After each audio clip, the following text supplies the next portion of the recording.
nilikuja hapa nikabandika show. Wasanii wana utaratibu, kabla hujabandika unaenda kwenye ofisi ya utamaduni. Ofisi ya utamaduni waga ina ratiba kwamba kutakuwa na tukio la serikali la hivi na hivi siku kadhaa tarehe fulani.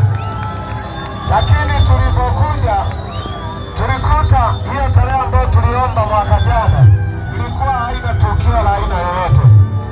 Tukabandika, tukafanya matangazo, siku tukaja kucheza hapa, tukaja tukakutana na mkutano.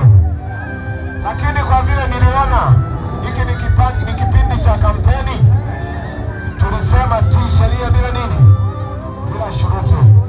Tulikaa hapa, tulitumia gharama zetu nyingi, lakini tukasema sheria ni msumeno, ukata huku na kule, tukasema potelea mbali. Hata tulivyorudi kucheza mwaka jana hapa, tulianza kutoa gharama upya. Haya, mwaka huu ilikuwa kwamba tucheze hapa tarehe ngapi? Tarehe 9. Kama kawaida yetu, tukaenda kwenye ofisi ya utamaduni, hatukukutana na tukio la aina yoyote, kwa sababu hata mkutano ambao ulifanyika hapa kikawaida, mikutano waga inaanza kama sio Jumapili hadi Alhamisi. Baada ya kubandika tumelipa kila kitu, emergency ya mkutano.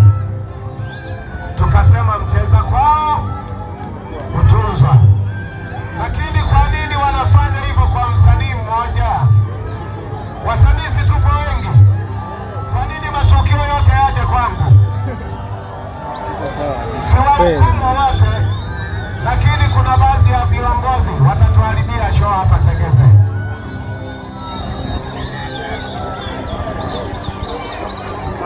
Hao viongozi kwa basi, sisi ni mashabiki tu, uongo.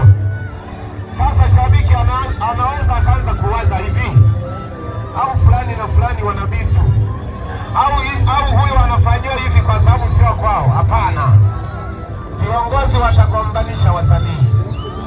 Wanyoke, tunaomba tu viongozi wawe kwenye mstari ulionyooka, na kama wanatamaa wazipunguze.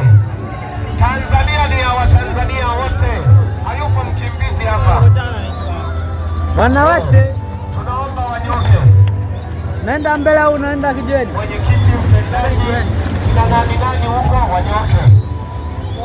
Hata mbunge najua wamemshawishi tu, kwa sababu mbunge ni mtumishi. Tuzuma tu pia. Sidhani kama mbunge anaweza akazuia burudani kwa wananchi anawatumikia waliomchagua.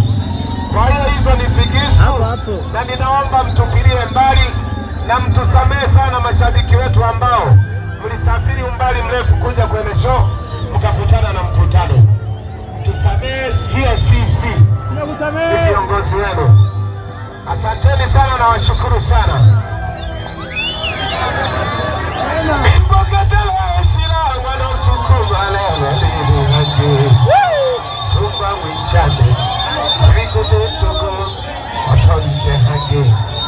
Wanajunke wale na bana na wachana wange